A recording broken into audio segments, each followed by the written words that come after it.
How cool is it to be here? I gotta say, I miss my people. Yeah. Right. Today we're gonna focus on my integrative addictions protocol. All right. So I was thinking this morning about what are some of the most essential pieces to share with you? Because, it is I could talk about this subject for months, and I teach a whole big training in days.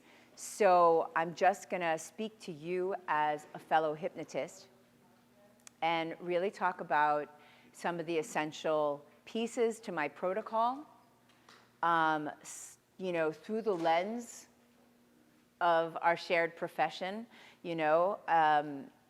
how things look a little different. The treatment industry is somewhere like $35 billion a year.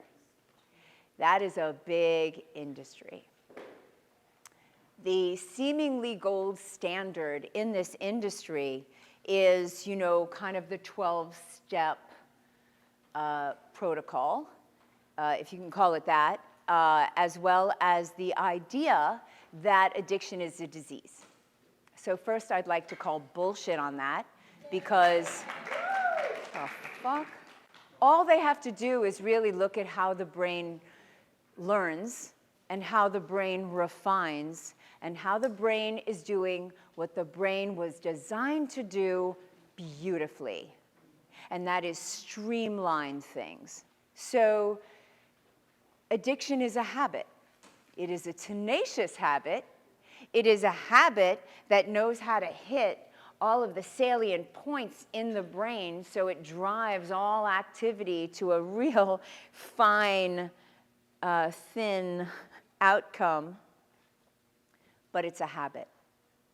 And we help people to break habits.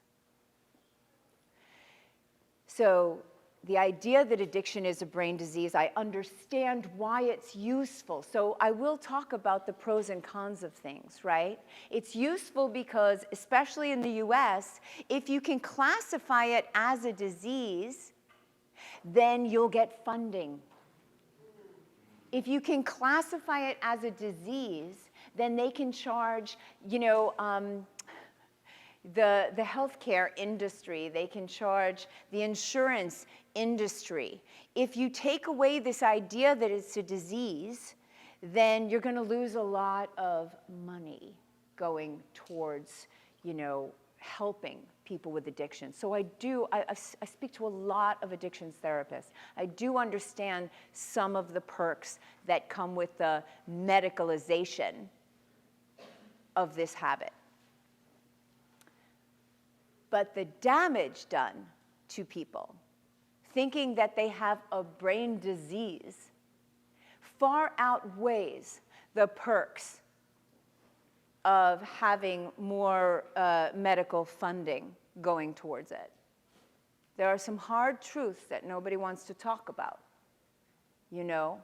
First of all, the standard treatment. If you get arrested, you get thrown into a system. You get forced to go to these meetings. Otherwise, you wind up in jail. You get forced to go to meetings that the first step is, I'm powerless. I admit that I am powerless, which is the very opposite of what every fucking research study, sorry, we're all grown-ups here, every research study indicates that the biggest factor in what helps people to get clean and stay clean is autonomy, is empowerment, is taking responsibility. So the first step in this 12-step thing defies what every single research study ever done dictates. Now, I'm not going to go down all of this, but I give my power, I give it up to God, right? Step 2, and then step 6 is I ask God to take away all of my defects. Now, I'm not going to go, this is not a takedown of the 12 steps. You can all do that in your own head, as I'm sure you will. And I'm just a hypnotist making suggestions. But I am going to say this right now. If you are a member of the 12-step community and it works for you, then I applaud you, because what you have overcome in order to stay clean and sober is so many mass hypnotic suggestions, presuppositions. So if you find that the 12-step worked for you, it worked for you in spite of all of that, and I applaud you. Seriously, when a client comes to me and they say, I'm 10 years clean and sober, I would never say, you know, I once wrote a song called Fell Down 12 Steps. I would never say that, even though it's true. I used to be a punk rocker, but anyway. Yeah, thanks for sharing. Yeah, it was a very angry song. But anyway, I speak from experience. No, that one was never recorded, unfortunately. I did rework it on the ukulele, which is so bizarre, but anyway. So as soon as they tell me that, then me and your higher power, we're going to work together, right? We're going to work the steps together, because there are certain positive things in that 12-step thing.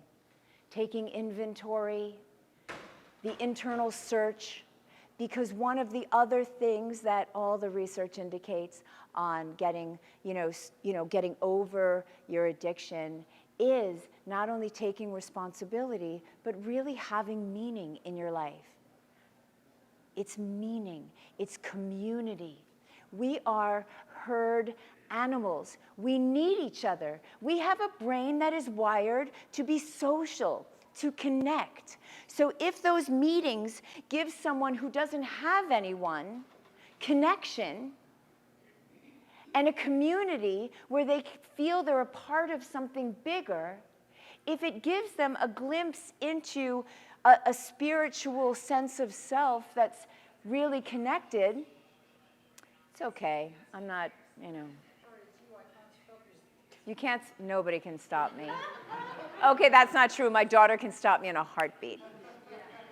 So I do want to say that there are some good things. So our work with addictions has to foster new meaning, clarity, understanding, connection, all of the things that we can pick and choose why 12-step actually works for people. And unfortunately, we are really talking about like a 10% success rate. 10%. And it's the gold standard? What the? So anyway, through the lens of a hypnotist, what does it mean when you have to, even if you haven't had a drink or a drug in 40 years, to stand up there and say, hi, my name is Melissa, and I'm an addict, or I'm an alcoholic? What kind of self-hypnotic, constant, never-ending suggestion is that? It's not true. It's not true.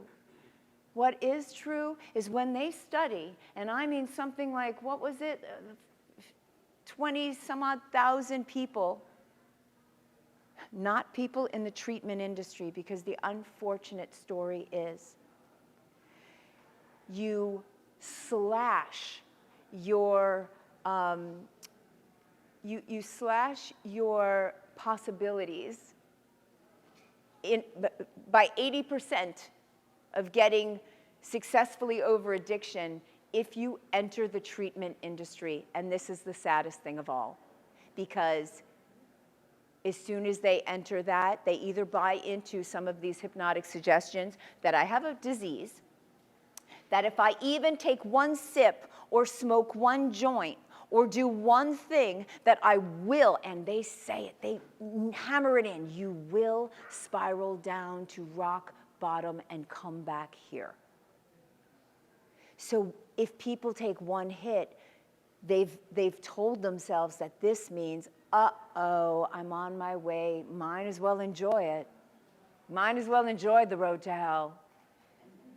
People that don't enter treatment, 87% of them grow out of it. How many of you did too many drugs in college or high school? How many, everyone's like raising their hand. How many of you binge drink in college and grow out of it?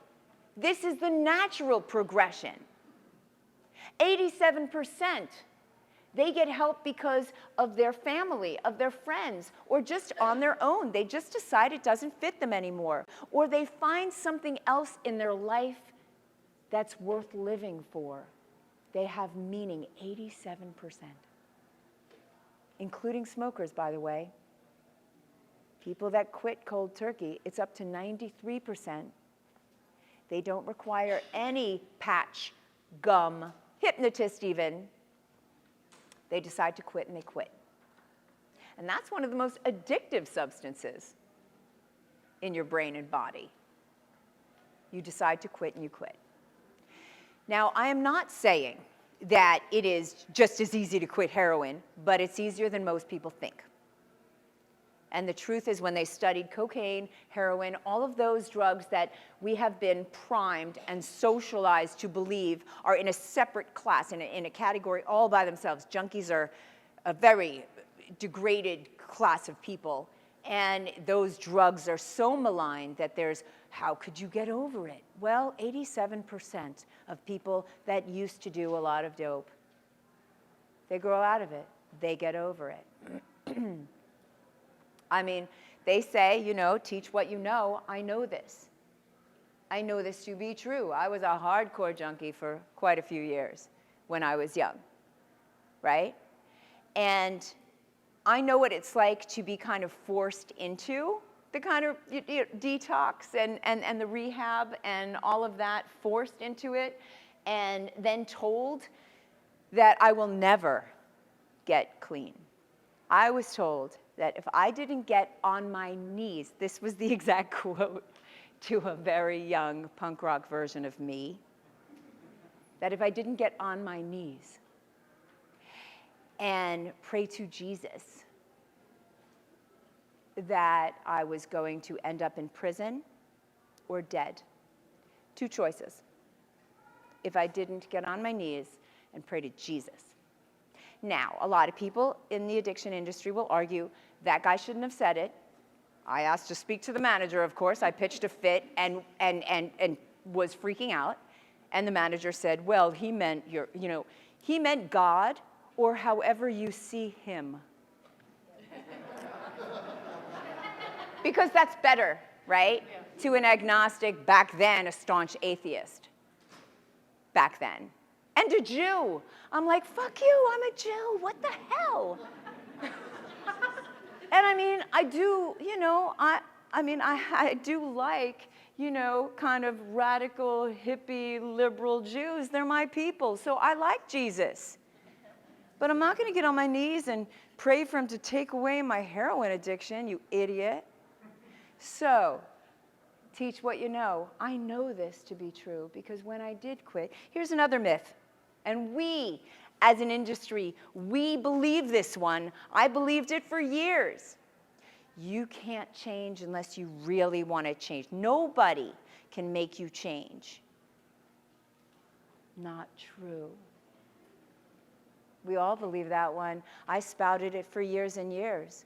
I wouldn't help someone if they're, if the reason they wanted to quit was because they, their wife was going to leave them or this and that. I would say, come back to me when you're ready. And that's bullshit. And I knew it then. You know why? Because there was a moment in time when I was, to be honest, sliding down the wall thinking, oh shit, I made a mistake.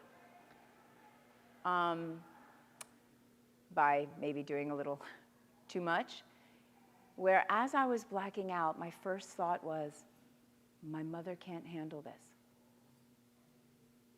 My mother can't handle this. And that was the last time I did that drug, because my mother couldn't handle it. So I didn't change at the time for me. I changed at the time for my mother. I was young and she'd been through a lot. And so I help people who just have a new baby and they have meaning all of a sudden. They have something to live for. They have connection and it matters. So milk it. Milk it. And yes, you can argue, as you might, that it's them that want to change because of this. But there is a continuum here. And I am willing to meet people now where they are and not where I believe they should be in order to get the tools and techniques that can really help them. Yes? So I do have a question, because I believe everything that you said, but what if somebody comes in because they were told they had to, but they're not? They don't really want to quit. It's just that they were told they had to. Right, and I've gotten that because I do work with a lot of kids and teens. And I'll say, look, I get it. Repeat the question. Thank you. So the question was, what if you get someone who is kind of being forced there and because they're told they have to quit, but they don't really want to quit? And because I work with a lot of teens, sometimes I'll say, look, I get it. You know, you're going to do what you're going to do, but let me show you some techniques that you can play with, that if you decide that you want to quit. Now, I'm a hypnotist, so I'm saying if you decide you want to quit, I'm going to give you ways to make it easy for you to quit. You're going to find that you can easily let this shit go, that you've got your own drugs that are cooler. Let me show you that your brain can get you higher than any of that fucking crap. And I don't give a shit if you quit, but I can help you. If you want to play with some of these techniques and just try them out, try them out. I'll tell your mother that you sat here and learned these techniques. Let me teach you self-hypnosis. And if you want to play and you want to just try it out, the unfortunate thing is the drugs are always going to be there. So if you want to try an experiment, the next time you come in, I'll show you how to get higher than any drug can get you. Deal? And you'd be surprised how many people, if given a little bit of a incentive, like I can help you to get high and it's cheaper than what you're doing. So, I mean, as I said, I could go on and on about why, and looking through the lens of hypnosis, I can talk to you about the brain regions involved and how, it's like it starts off like you're going to a fun dance party, and you really like the dance, but it exists over there, And then because it was so much fun, the dopamine gets kind of like thrown into the system. It's like a kind of miracle grow for these synaptic connections, and how pretty soon every road seems to lead to that dance, place, that club, every road, every cue. The brain starts to co-opt more and more of those cues until that is where pleasure is for you, and everything else just fades. It doesn't have that same pull. We're dealing with a brain that is really, really streamlining a way to feel good, a way to feel part of something, a way to get out of an unwanted state. Because another hard truth is that what makes one person more prone to addiction than others is, your history, the life you live. That you've heard of the rat park study?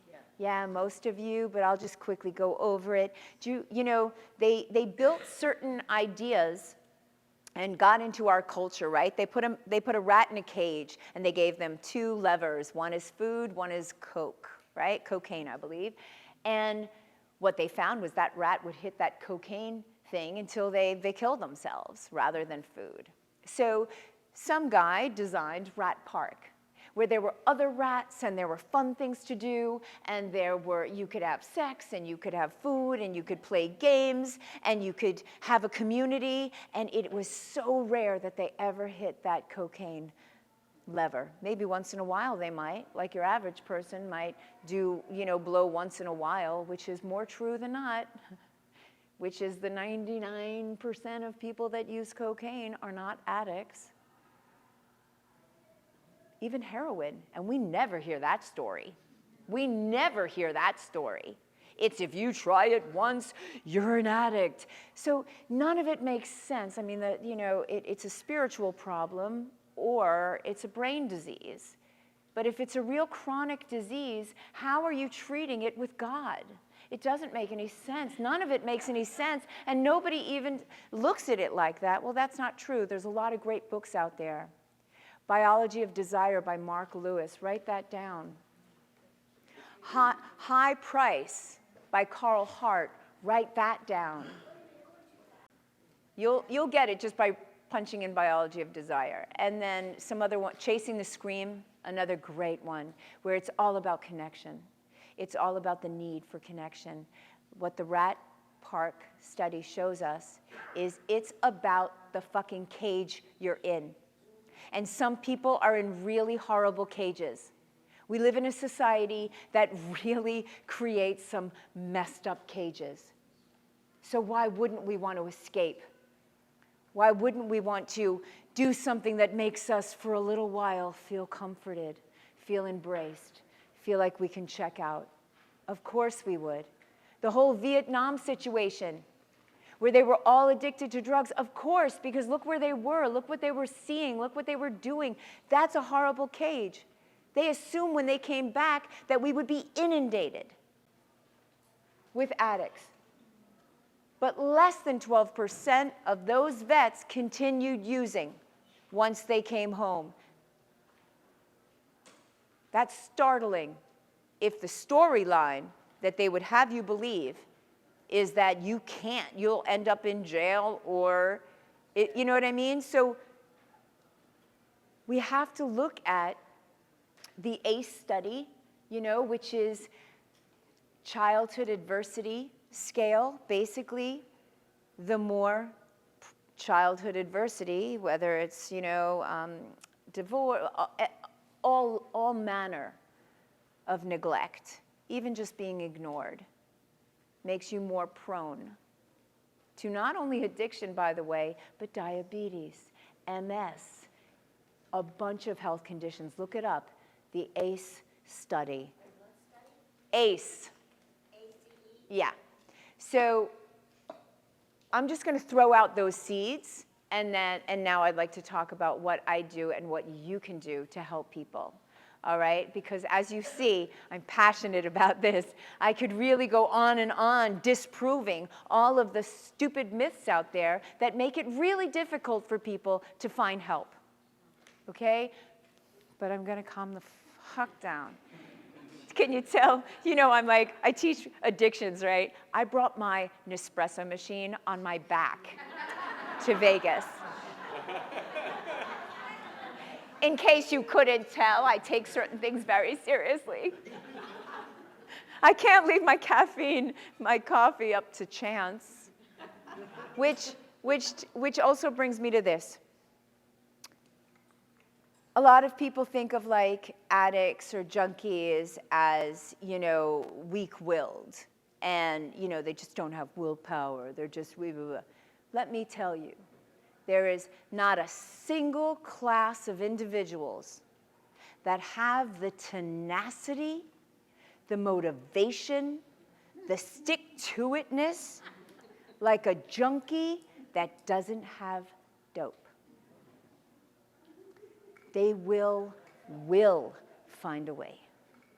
Now, the interesting thing is, after getting clean, we can see in the prefrontal cortex that not only does the brain rebound, does the brain come back, it gets better.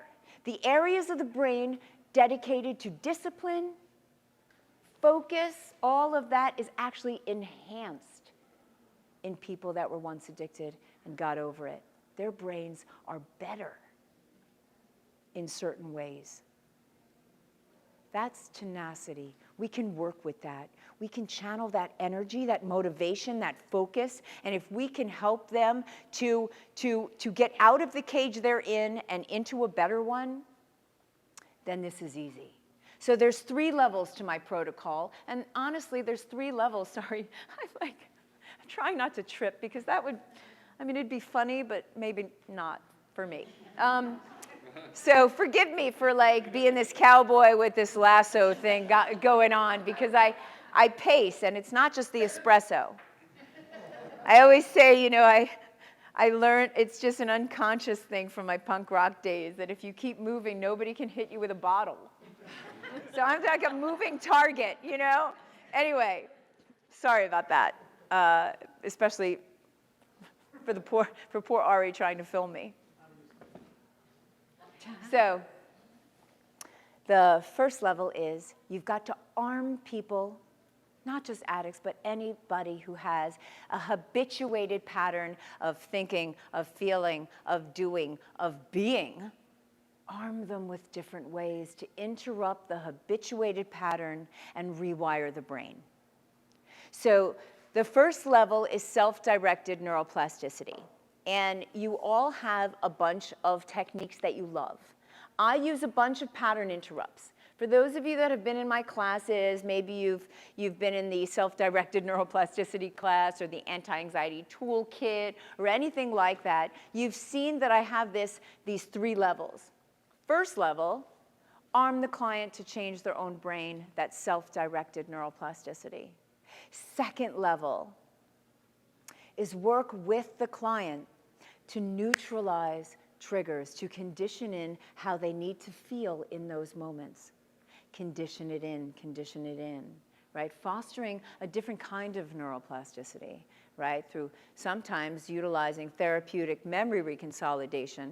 Write it down. It's the game changer in mental health. Therapeutic, I knew you were going to ask. This one's for you, honey. Therapeutic memory reconsolidation. My students know I harp on it day and night and day and night because we have ways of changing early implicit emotional primes. It is the malleability of memory that we get to, as hypnotists especially, streamline that process. Therapeutic memory reconsolidation. Every memory is malleable. Every time you recall something, you take it out of the regions of the brain where it's encoded, and it becomes open to suggestion.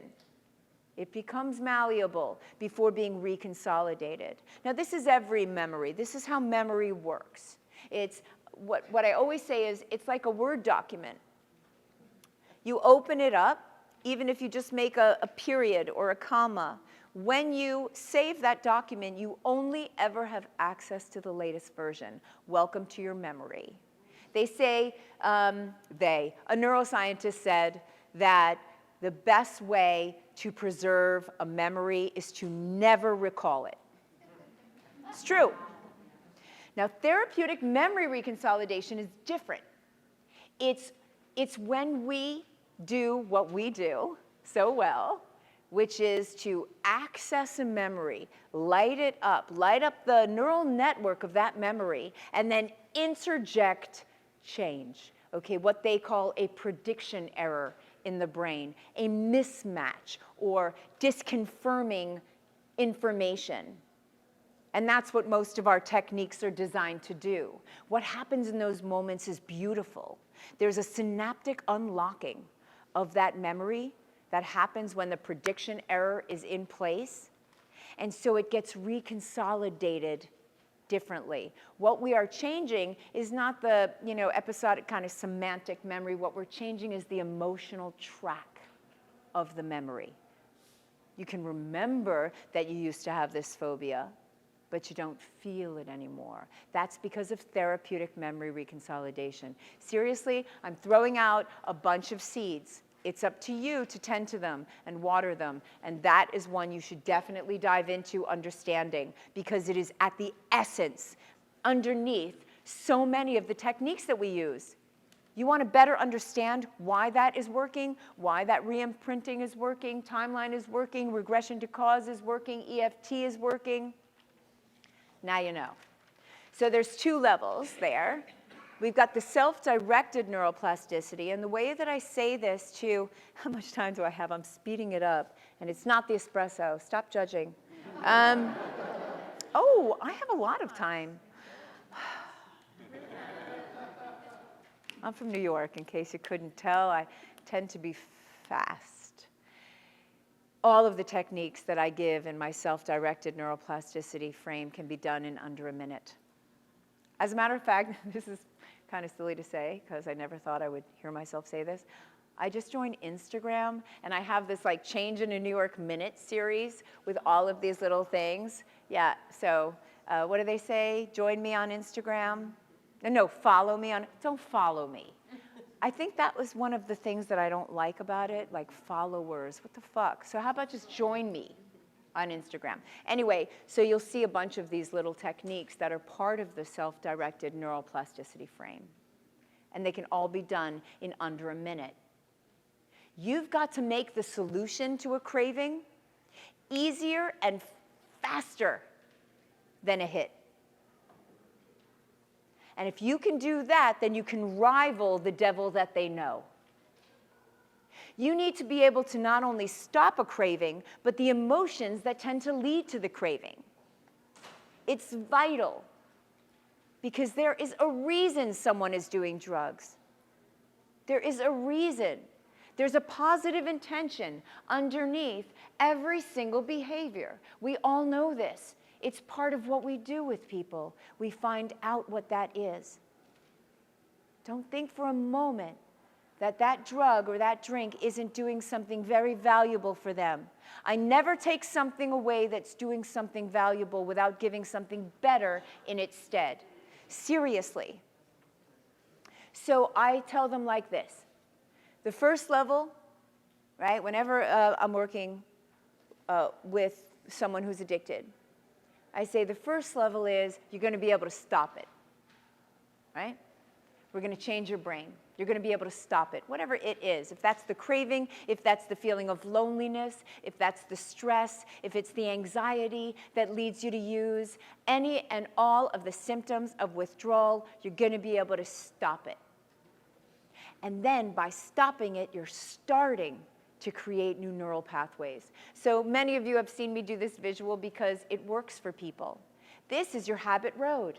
It might start with a cue, it might start with an emotion, it might start with a feeling of loneliness, and it goes down this path and it leads to the drug or the drink or the nail biting or whatever the end is. This is your habit road. And you've gone down it so many times that it is the default position. You don't have to consciously think about it. Your brain will do that for you. The brain automates things because it needs to conserve energy. Anything done with repetition, felt with repetition, thought with repetition will get automated if it can be. So you start to go down the habit road, and I'm going to teach you to put a roadblock up. Now that roadblock is designed to force the brain to detour. Each detour is starting to build new neural connections. New neural connections. New roads. It's called counteractive neuroplasticity because we are building counter roadways. And this one will get nice and overgrown with disuse. So that is the first level.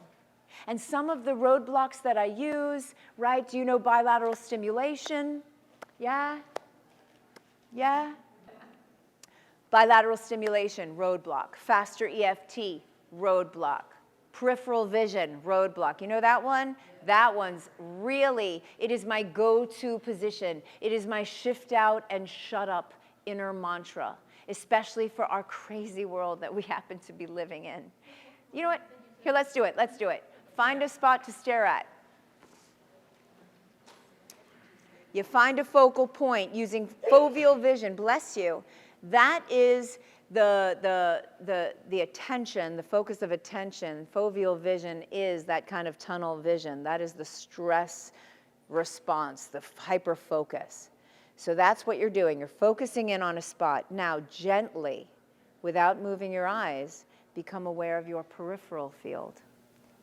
Without moving your eyes, become aware of the walls on either side of you, kind of gently, visually reaching through those walls, reaching for all that space behind you, almost as if you could be aware of that space behind you. And then bring it back into focus.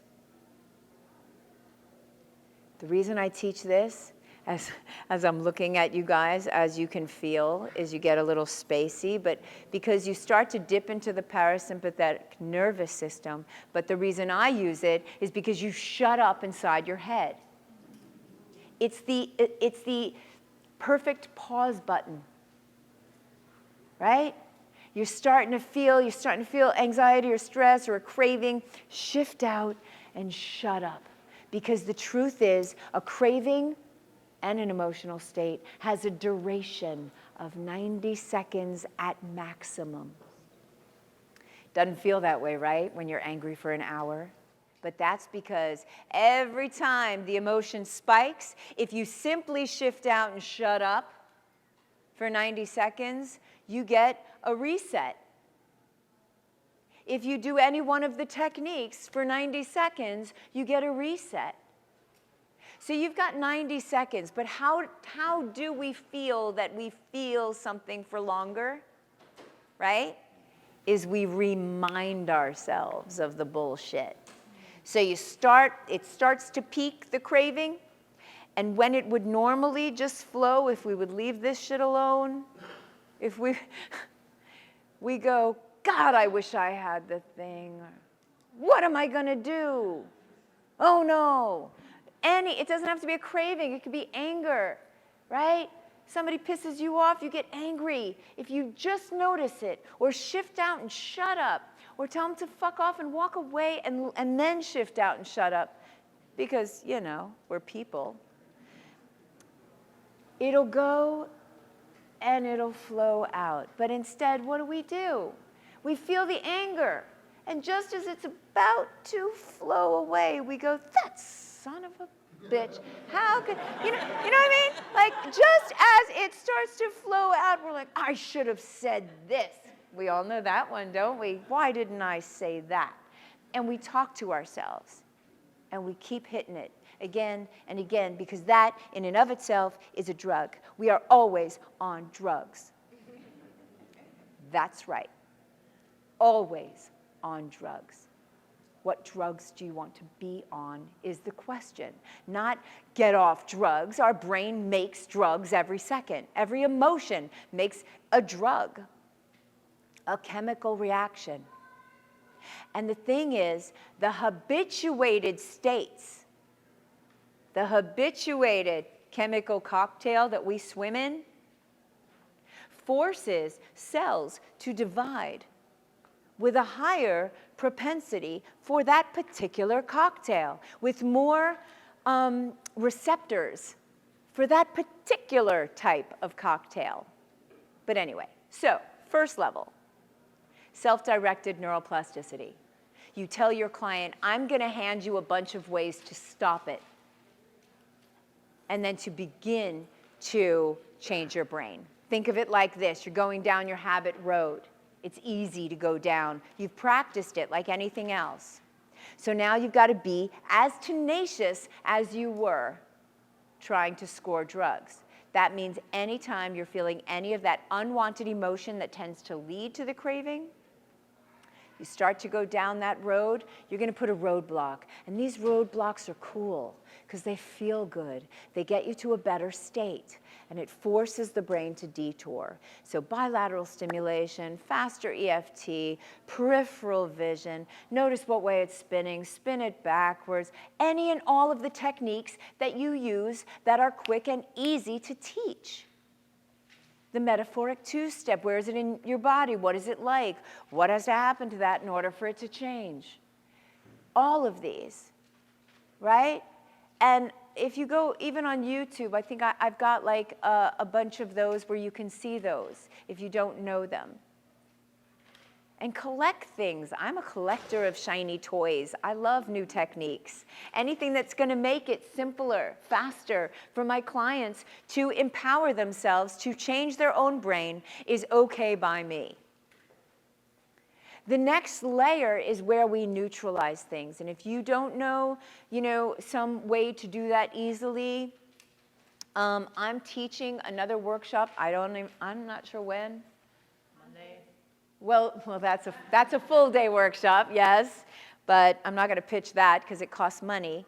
But you already paid for the other one, which is Make It Stick, where I'm going to go over the meta pattern of change and how to really use therapeutic memory reconsolidation in order to recondition old triggers. I suggest you come if you don't already know it. I see a bunch of my students here. You got that, so go to someone else. Seriously.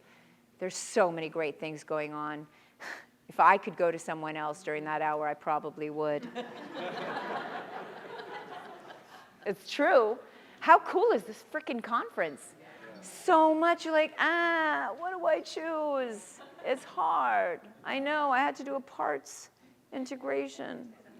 Part of me wanted to go to this one. Part of me wanted to go to positive intention. I get the recordings, I'm just saying. And, Scott isn't paying me to say that yet. Yet, being the right word. So the third layer is really vital. So we've covered self-directed neuroplasticity. The second layer is using therapeutic memory reconsolidation to recondition the triggers, to basically copy how they want to feel and paste it to where they need to feel it. Copy how they want to feel and paste it. The third layer is about meaning making. It's about clarity. It's about understanding. It's about fostering a new narrative, a new self-story. It's looking for meaning.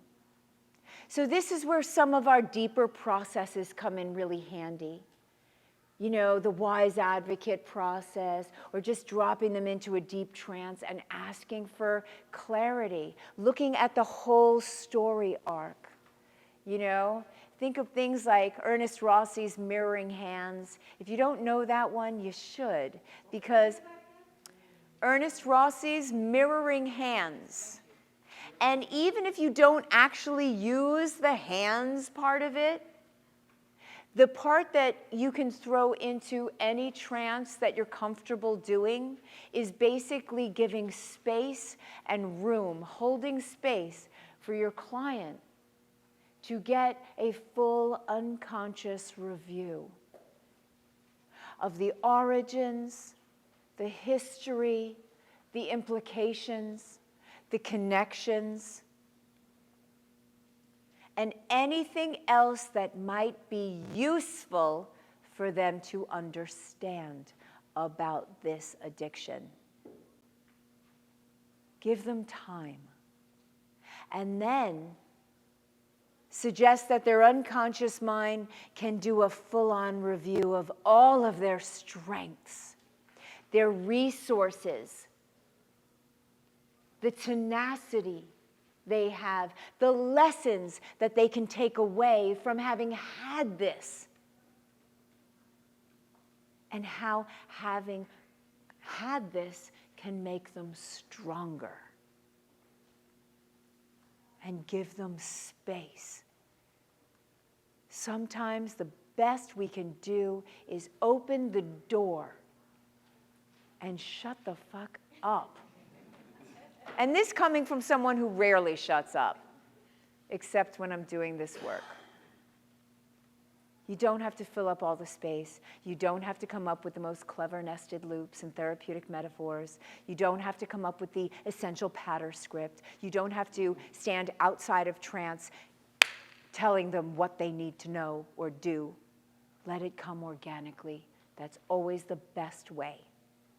The best way.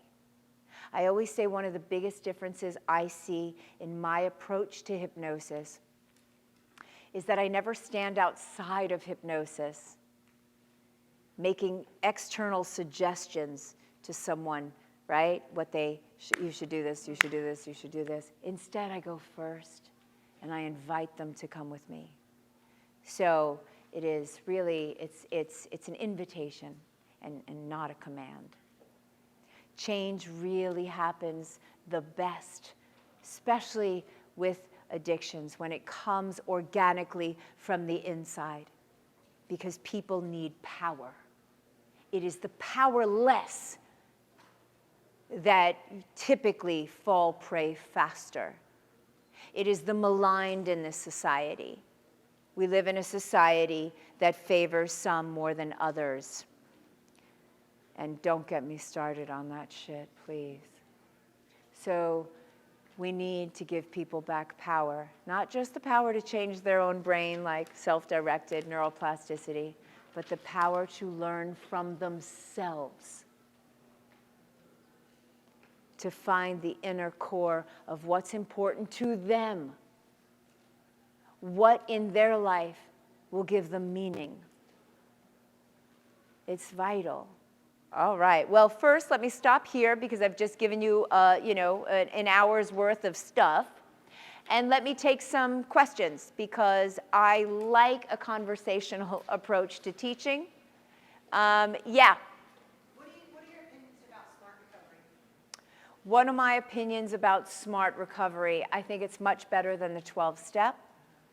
I think, I have so many of these frames that I would have to specifically look at exactly what's in it. I do know that I recommend that over the 12-step for sure. And the freedom model too. Harm reduction is better than the abstinence or death. There's two ways. Yes? I'm just curious if you could give us those 3 bullet points, the self-directed plasticity, number 2, number 3, just a sentence about each one, just so I can get my notes clear. Sure. Thank you. All right. So self-directed neuroplasticity, right? As I said, this is where you are arming the clients with a set of techniques designed to interrupt the habituated pattern and build new neural connections. This comes from the work of, from the work of a bunch of people that I cobbled this together. But if you want to look at what's going on in the brain during this, you might look at Jeffrey Schwartz, who works with OCD. His book, either You Are Not Your Brain or Brain Lock. I also wrote a book with one of my former students called what the hell? Keeping the Brain in Mind. I know, right? What's the name of my book? I don't fucking know. Anyway, where I cover some of Jeffrey Schwartz's work on self-directed neuroplasticity, because he looked at the brain scans, right, of this 4-step kind of protocol. So I take, because I don't have access to an fMRI machine yet, I have been cajoled to go teach in Australia, and part of the condition was, because there were a bunch of doctors, get me an fMRI machine. Yeah, so I'm going to test a bunch of my stuff and see what the fuck is really happening in the brain. How exciting is that? I know. They don't know I would have done that shit for free, but anyway, so Jeffrey Schwartz did some of that pivotal work on how the brain can actually change faster than you think. This is the crucial thing. The old idea that we used to have, like 21 days to make it doesn't take even 21 days sometimes. Anyway, so that is, the self-directed neuroplasticity frame. Did I answer you there? Yeah. So the second. One of the three bullet points. That's all. Oh, well.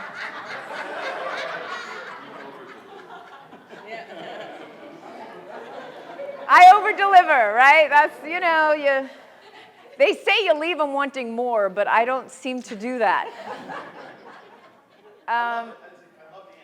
All right, good. Second level is where we are using a bunch of different techniques. Mainly, I use the foundation of my kind of coaching program, the coaching work, something I learned from John Overdurf many moons ago, which is the kind of structure of change, the meta pattern of change, and his coaching model I bring in here. But a lot of the things that you're already doing can do this work, provided you're a little bit more strategic in hitting the necessary steps for therapeutic memory reconsolidation.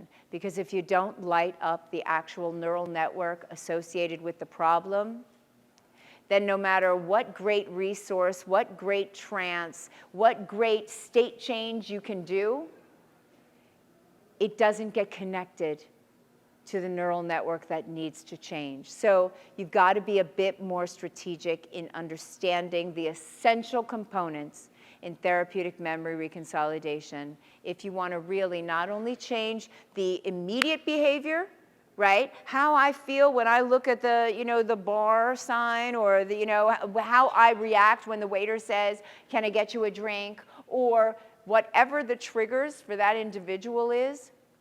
Whether it's, when, my parents disapprove of me, or when my boss looks at me with that face, whatever the triggers are, you need to make sure that you light that up, because not only are you going to interject change in how they respond, react, and really feel when in the face of those triggers, but by lighting up the entire neural network, that whole schema that has its roots in early priming, that is still active in that neural network, the early predispositions, that gets changed too.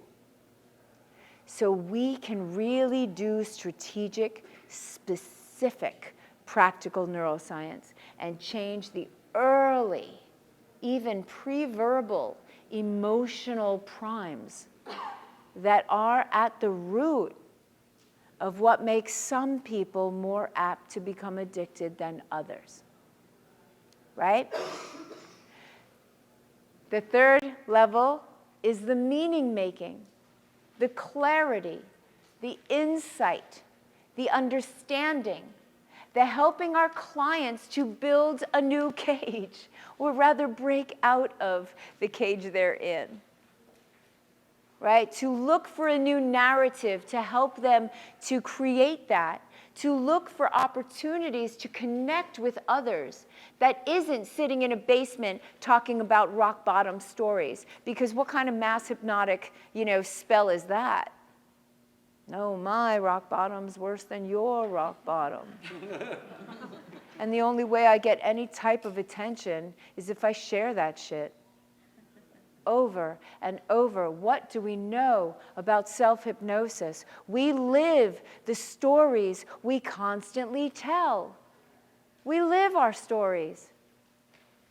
The ones we tell ourselves, the ones we tell others, the ones we tell with repetition become our life, our self-hypnotic reality. Yes, Hester. I'll just try and do the question justice. First, a comment which says, this process can be generalized to any issue, and it's true. This is my protocol for working with just about everything. Just about, maybe not pain management or health issues, but most things that people come to us for are habits. Habits of thought, habits of feeling, habits of behavior, and as I said, habits of being. And so this protocol way expands into almost every condition that people show up with, that you're working with. So it's applicable, even if you don't work with, people with addictions. I get that. I mean, I work with referral from a lot of doctors, so I have access to things like that. And speaking of which, I would strongly suggest that you don't work with someone who is, who is actively, let them detox first from certain drugs, certain alcohol, because we're not, sometimes they really do need oversight a little bit. Anyway, but that's just my suggestion here. I do train therapists. I train addictions counselors and psychiatrists. So I don't, they're in the trenches with them. The next part of your question was, what do you do? How do you work with people that seem so cerebral, that don't have access necessarily to their feelings? And I am going to bust that myth a little bit, because I have never met someone who couldn't access some level of feeling. They don't need to wallow in it. They don't need to be able to really feel it in a pronounced way. But typically when you hit a trigger, there's something that they feel. Something. We don't need for them to fully embody the emotion in order to light up the relevant neural network. Sometimes it's what do you see, what do you hear, what do you, even smell. It's sensory. That's not me. I didn't do it. Fuck, it is me. I don't hear anything. It'll stop. By the way, shut your ringers off, people. What do you think I'm doing up here? God. It must be my mother, because she's probably going to call again. But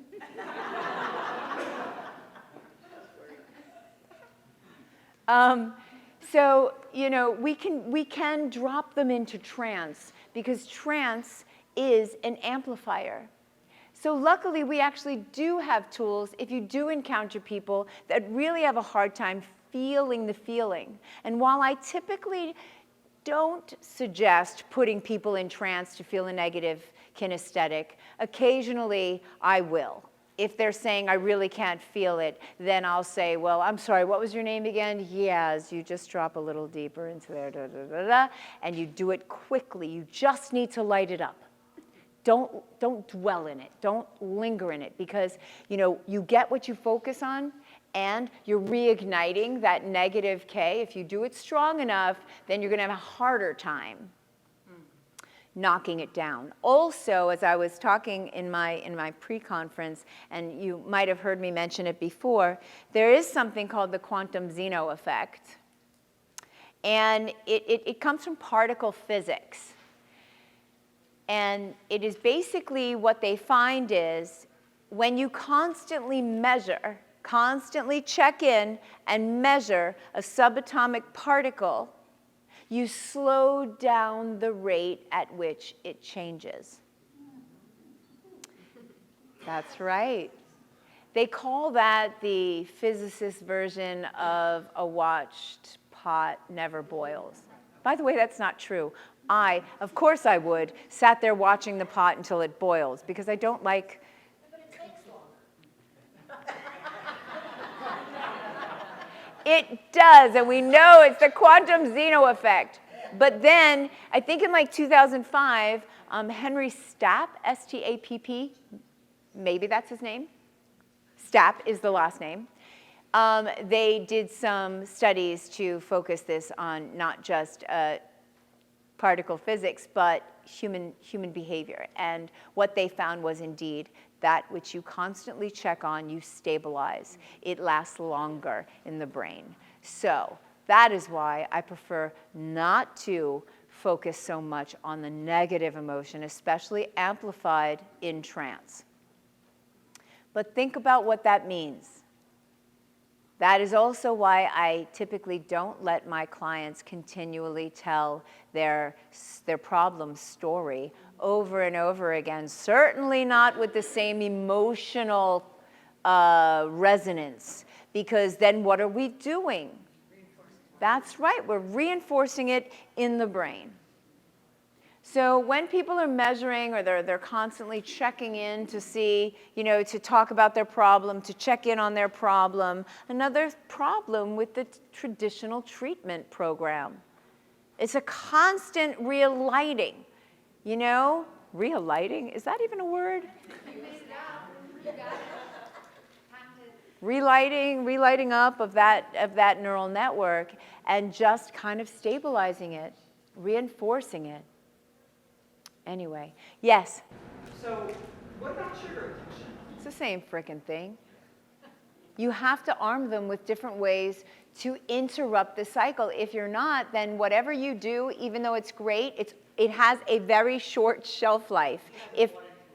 Well, it's not even buying into it, right? The question is, what about sugar, right? Her client, it lasts for a few days, and then she finds that, the sugar craving is overwhelming. And this is, unfortunately, what happens. Direct suggestion in hypnosis has a duration of about 3 days if we're lucky.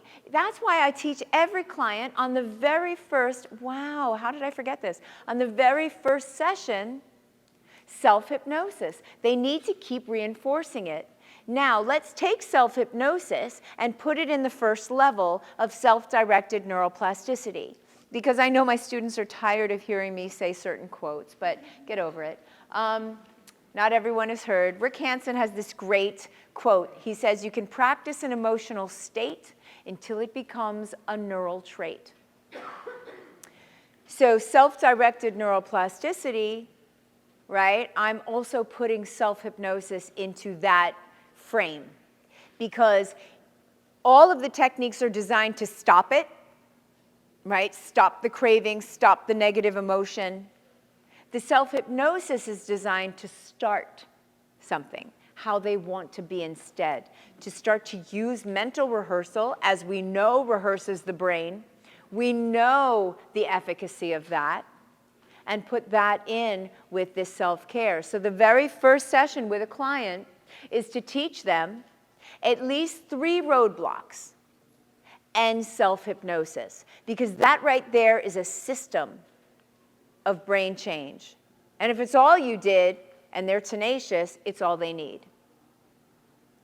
So to answer your question about sugar, once you give them different ways to bust out of that unwanted state,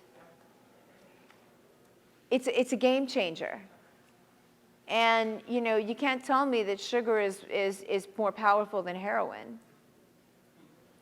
It's easier, and it's in everything, and it's socially acceptable, just like alcohol is, which in my opinion is so much worse than most other drugs. Alcohol is the worst. Sorry, people, I know it's Vegas, and you're all going to fight me on that. But whatever, let's just look at something that impairs you to the point where, well, whatever. I'm not going to dog alcohol. You want to do what you want to do. I am totally in the camp of you do you. Everyone has a choice. I think all those drugs should be legal. The ones that should be illegal are pharmaceutical industry drugs, but let's not go there. Let's talk about who really is causing all the overdoses, but that's a whole nother frickin' story, ain't it? Oh, don't get me started. Sorry, can you tell I get triggered? Did I answer you, honey? Yeah, thank you. Sorry, honey. I'm like the Jewish grandmother. Honey, did I answer you? Yes. This may be a diversion, but I was intrigued by you talking about naturally getting high as a kite. What is the best and most efficient technique?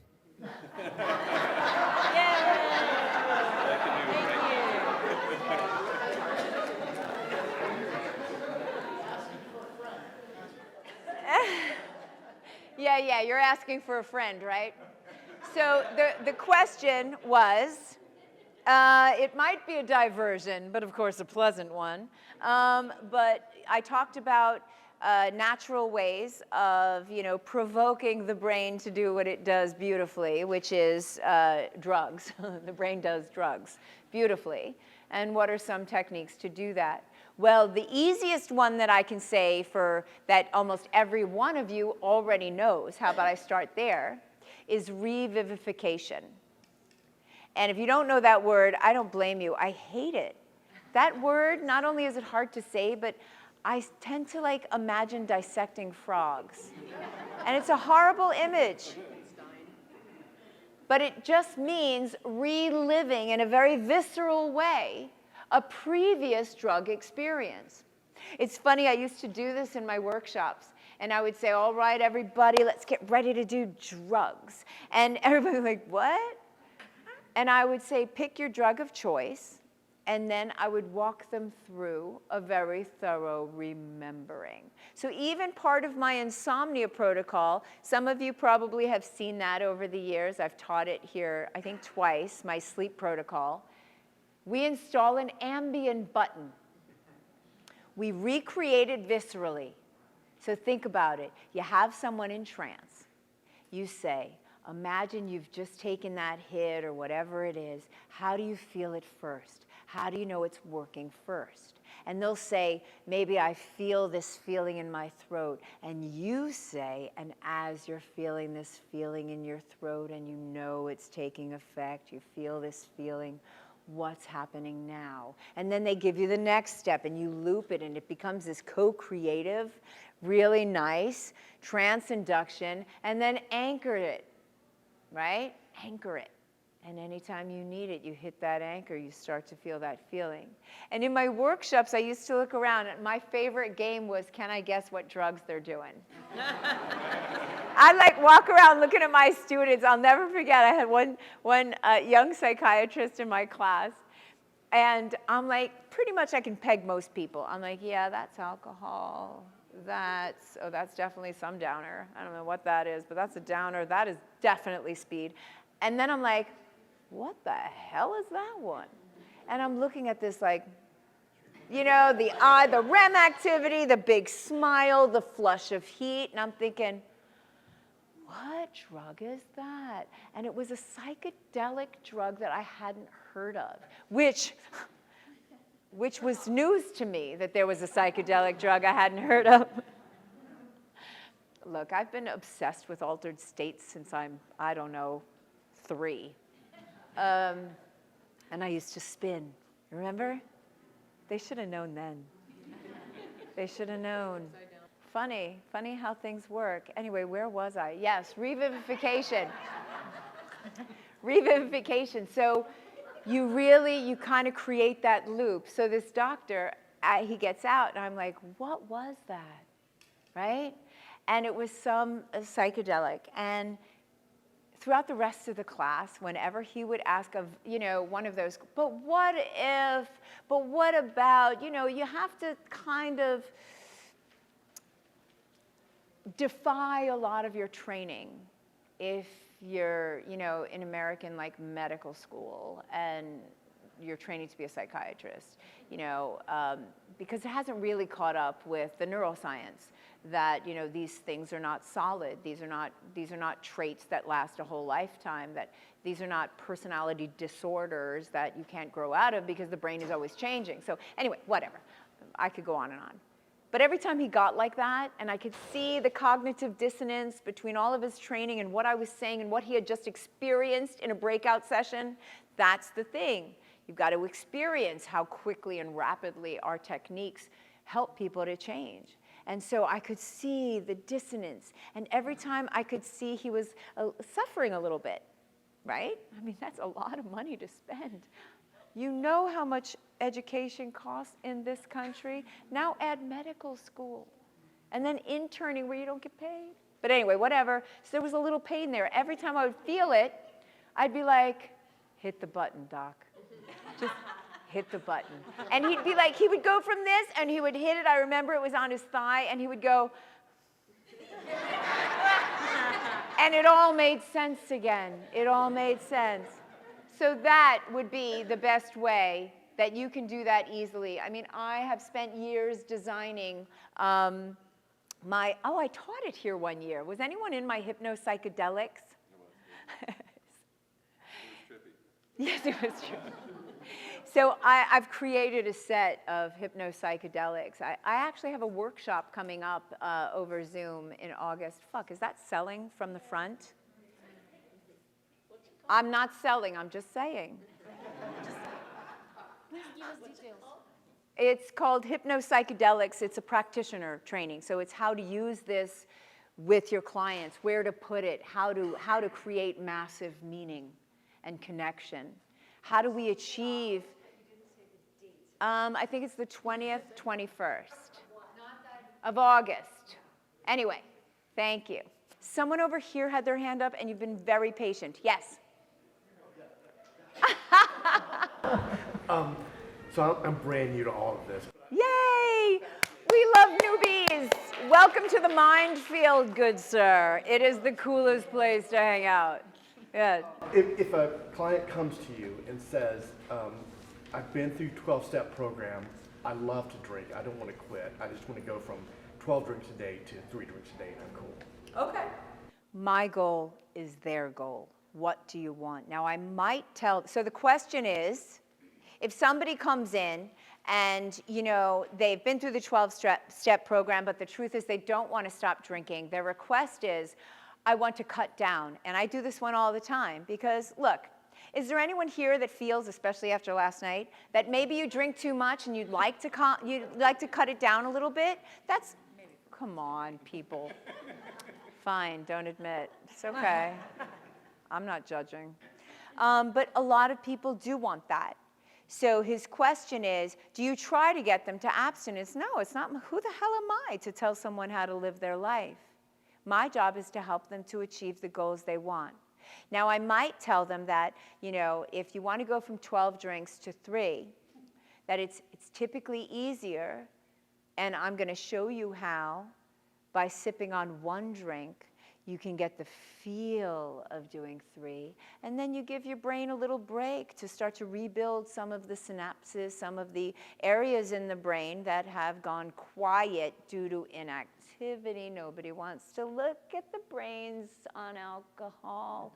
I'm just saying you should. So sometimes I'll say that. I'll say, you know what? It's funny. I used to,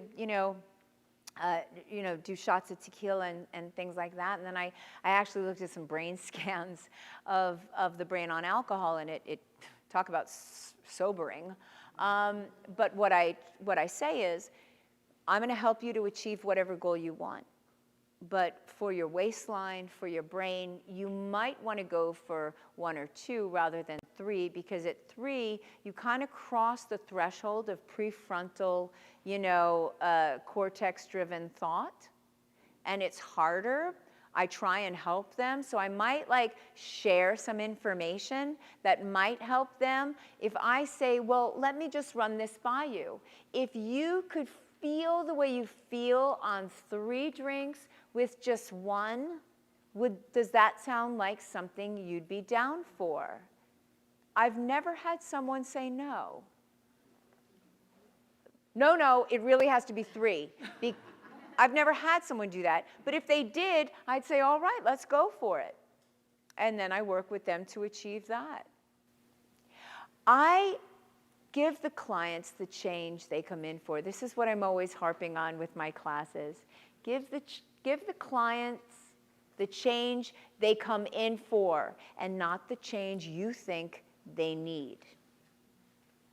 That's a hard one, isn't it? Especially when we're right. It's hard. It's hard to be right and not act on it. But are we really right? No. Not if we want to foster autonomy and we want to foster empowerment. We want people to come to their own decisions organically. Who am I to tell anybody how to live their life? Seriously, I can share some of my stories because I've been around the fucking block a few times. More than a few.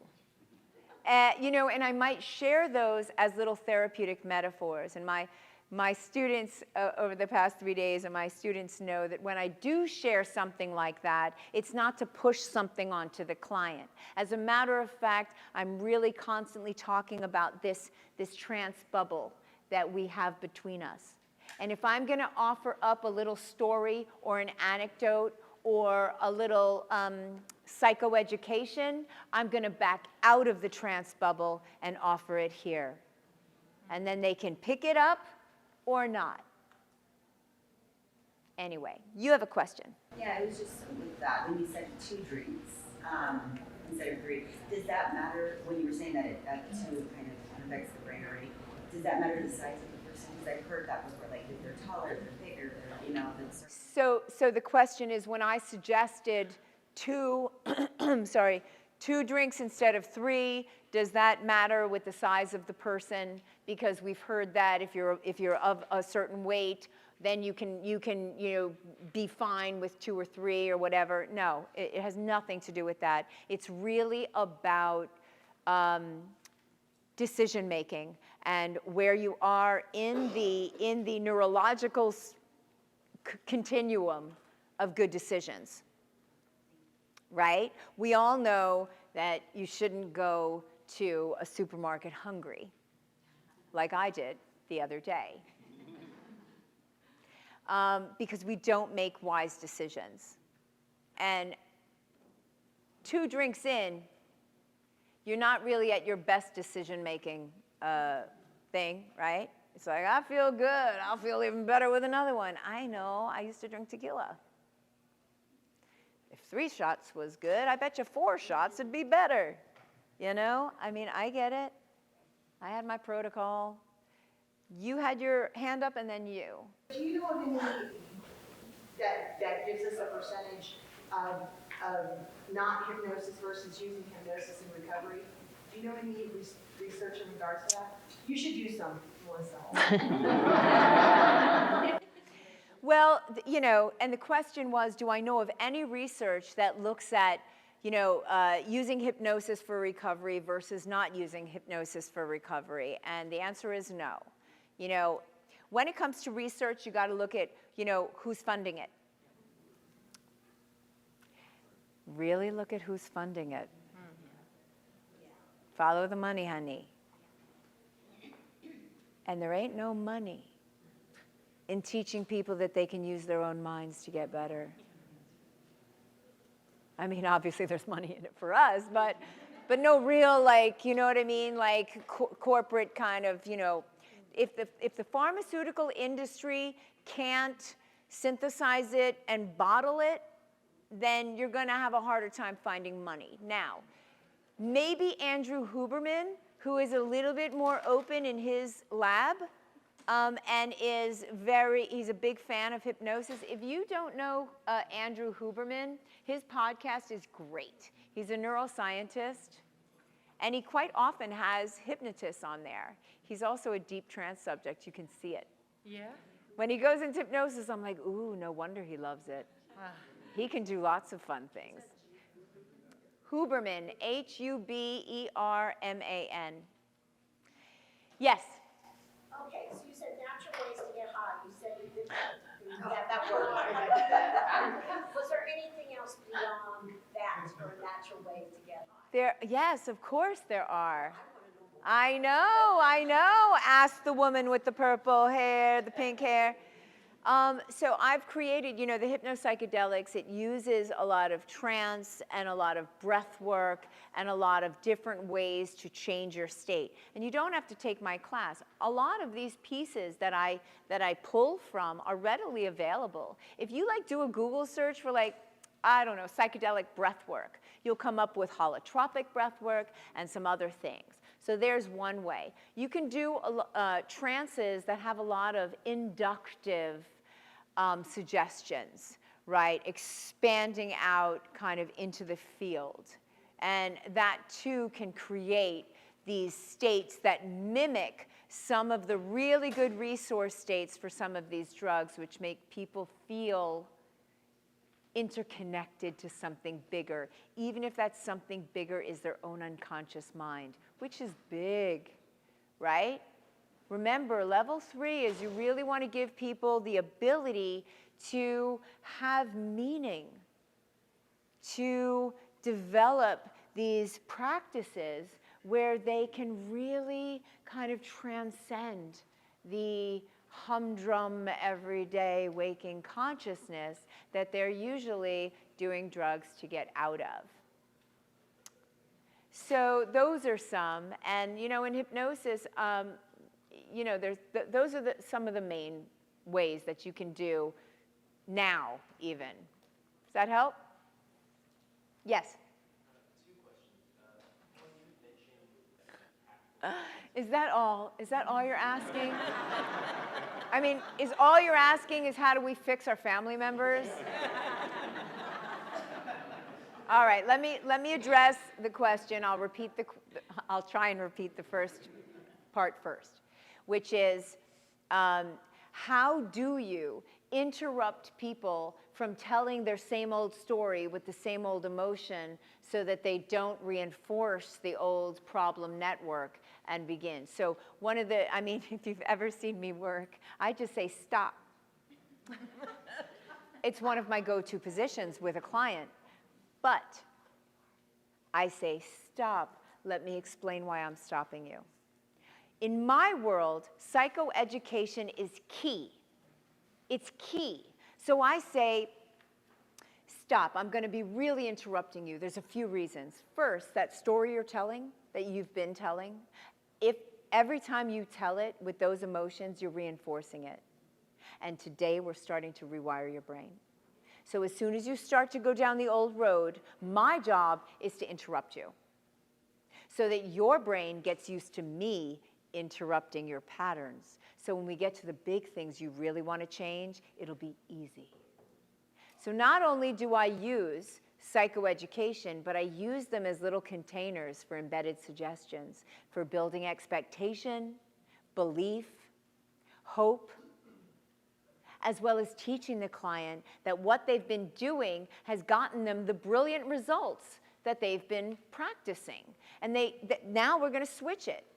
So they start to really see, oh yeah, this story, it does feel strong because I keep reinforcing it.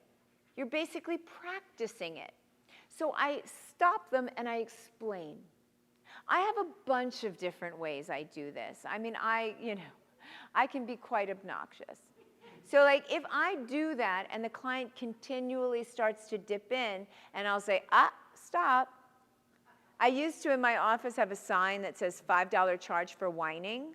And I'll be like, stop, and I'll point to the sign. And then I'll go. I've had people write me a check with an extra $25 for their fucking whining charge. Sometimes they'll be telling their story, and this is after I've done it very politely. I see you looking at me like, damn, you clearly don't work in a clinic surrounded by touchy-feely psychologists. I don't, but I do train them.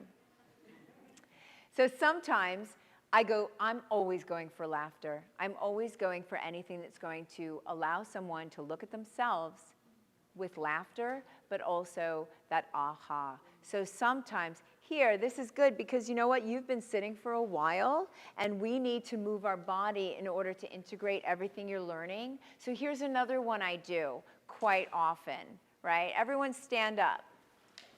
So let's just imagine I've already told them a few different times. Sorry, Ari, can you get me here? A few different times. I've already interrupted the client's story. I've already told them that the reason I'm interrupting you and stopping you is because every time you tell that story with those same emotions at play, you're reinforcing it. You're digging it deeper. So I'm going to stop you because here, this work, we're rewiring your brain. We're telling a new story. We're creating a new narrative. If they continue, even after all that, to tell the same thing, to be the victim, to say all of this, then I say, stop, stand up. And it interrupts them again, right? Because we're building this system in the brain of me interrupting patterns, because that's what they're hiring me to do. So I tell them to stand up. And then, as I'll tell you, I'll say, lift your arms up like this. Then I will say, put your right hand on your head.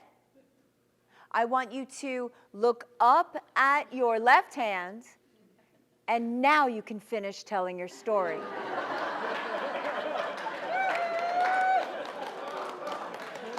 And I've never had someone not laugh.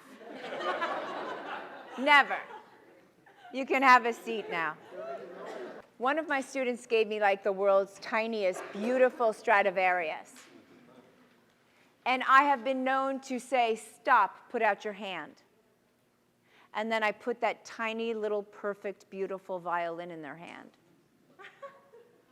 I say, you know what that is, don't you? And they're like, God damn you. But they get it. They get it. I see you have, yes, go ahead. All right, so I see what you got going on at home. I get it. So the question is, so how do you do that when you're in a relationship and maybe you don't have that authority where you can just stop them and they haven't actually hired you or they're not paying you to help them to change? They don't think they got a fucking problem, right? So how do you help them tactfully? Well, the first is you don't. Trust me on that, you don't. But if you are insistent on trying to help them, what I would say is this: not in the moment when they're telling the story, at a certain other point. Say, and you can now because it's true. You can say, I was in this workshop and I heard this crazy lady, mouth like a fucking trucker. But you know what she said? She said that every time you tell a story with the same emotions at play, you're grooving it deeper into the brain. You're reinforcing the neural network. Now listen, here's the tact. And it made me think of how many times I continually tell the same story. How many times do you see me gesturing to myself? If you want to have the most influence, don't tell them they have to change. Tell them you've discovered something that will allow you to change. And if they are smart, or if they, value you and your opinion, they might try that on. Do you see? So many times it's like I'll say, if I want my daughter or someone to change, I'll be like, oh my God, I just read this article, on drinking that. And it's like, whoa, I didn't know what it was doing in the brain. God, the whole time I used to, eat that or drink that. My daughter's like, but that's my daughter. She's grew up with me, She's like, she's on to me. I was telling a story I tell quite often when teaching the meta pattern and my questions of how to elicit it, and the how do you want to feel instead. And I was just sharing that she was maybe 6 or 7 and crying. So I was teaching and leaving. She didn't want me to leave. And everything I would normally do wasn't working. So finally, I made the mistake of saying something like, Sophie, how do you want to feel instead? And she went, no, hypnosis. It broke her out of the pattern, but, my husband's like, Sophie, mommy's just trying to help you. And she's like, Daddy. Like, you poor guy, like, clearly. She's like, Daddy, when mommy says, how do you want to feel instead, she's doing hypnosis. And I'm like, yep. Yeah. So she's on to me. But most people, like, that you would be talking about, they might not catch that. The self-referential aha moment that you can share, or an article you just read, or a workshop you were just in. You know what I mean? Did that help? Very much so. Another unrelated question with anchors. A lot of the time I'm able to install them and they take really well with people. I've had some situation where they kind of stop working or whatever else, and I'm curious, any solutions to help that be more successful? All right, so he's asking about anchors, and he says a lot of times, his words, I've been able to install them and they've worked really well, but sometimes they stop working. Any advice? Yeah? Yeah. First, allow them to set their own anchors and then reinforce them, right? So that's why even when doing answering the drug question, it's, and now anchor it yourself, and now hit it again. Notice what happens. If you educate people so that they can anchor themselves and reinforce it, that's why it doesn't last, because it's not being reinforced. Or other things will start to take precedence. That's what I would suggest. So when you're saying it, but a lot of times I'll walk them through the anchoring process. So Okay. how to go about it. I'm not doing it for them per se. Right. Then it's all about reinforcement. All right? And maybe you need to reinforce and stack a few things and build it up and make it bigger. That's what I would suggest. It's all about practice, Okay. I can't say who had their hand up longest, but I know there's been a few of you waiting, so let's just trust. Who has had their hand up for a really long time? Oh, look at you. You're pointing at someone else. Who were you pointing at? Ah, this person right here. She's like on her phone like, fuck you. You haven't answered my question. You haven't called on me. I'm on Instagram bitching about you. Look, I think she was. No, I'm kidding. I had a question just in regards to weight loss as well. Is the stop and scan good for if you're in the middle of like all your friends are in Haagen-Dazs? Does that work the same way to stop and scan? Oh, you mean the peripheral vision, the pause? Yeah. It can be. I mean, the question was, does this peripheral vision, does the pause, the shift out and shut up button, does that work if you're with your friends and you're all in Haagen-Dazs? First thing, I would say maybe don't be in Haagen-Dazs if you don't want to have ice cream. Second, I do not believe in really denying or depriving myself, certainly not of ice cream. But I've designed good ways of eating mindfully so that a very small bit, don't even order it, take a little small bit from your friends, because that was the question, right? She's surrounded by friends having Haagen-Dazs. You take a little bit in a little cup. And my daughter and I, we eat ice cream with espresso spoons so that we can be really present, so that you can have any treat. You will actually enjoy it more than everyone else because you'll be paying attention. Now, if you are in Haagen-Dazs and you are lactose intolerant and they don't have any vegan options, then yes, I would do that. I would, shift out, shut up, think about the repercussions on your belly. If you were to eat that, once you shift out and shut up, you're in a neutral position. Yes, it works. This whole protocol works for any habituated pattern of thought, feeling, doing. So yeah, take this. Seriously, take this and make it your own, because you all have these different techniques that will fit in this protocol. You have another question. I just wanted to say I'm so grateful to Kat Lowe for sending me here. You're so grateful to? Kat Lowe. Oh yeah? Okay. Well, I am too then. Yeah. Good. Thank her for me. So the person who so lovingly pointed to someone else, who was that had a question but deferred to someone else? What's your question? The idea of addictive personalities.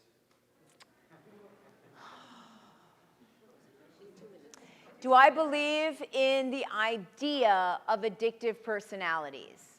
I believe that certain people have predispositions based on their history, their family, their brain, because of their upbringing, and it's not necessarily addictive personalities. It's more features of focus, concentration, prefrontal cortex, management, those things. So I do believe that there are people that are more susceptible. As I said, the ACE study is pretty convincing. Childhood adversity coming into play. We know that while they've been really trying hard to find the genes for addiction, they can't, by the way. They can't. It is basically a collection of predispositions that can be turned on or turned off by environment. And so, do I believe that certain people have personalities like that? Yes, because I have that. I get very focused. What did I say last night, Ari? You want stuff and you want stuff. Yes, because we were at the Modern Vegan restaurant, which is so good. Anyway, and I said, look, it's not necessarily an addictive personality. When I like stuff, I like stuff. When I like it, I mean, that works for me. In hypnosis, I am here 25 years later because I like it, because I love learning, because I'm curious, because I get compulsive about learning more in this field. So it works for me and it works for my clients because we simply shine the light in a slightly different area. If we can just harness just 1/10 of the tenacity that most people with addictions have when it comes to their drug, they can rule the world. Seriously. Because it ain't just drugs that people get addicted to. Look at the people who are addicted to making money. Look, gambling, this is tenacity, right? We want to channel that motivational energy into places that work. Did that answer you, sort of, without actually saying it? Because I can't bring myself to say that.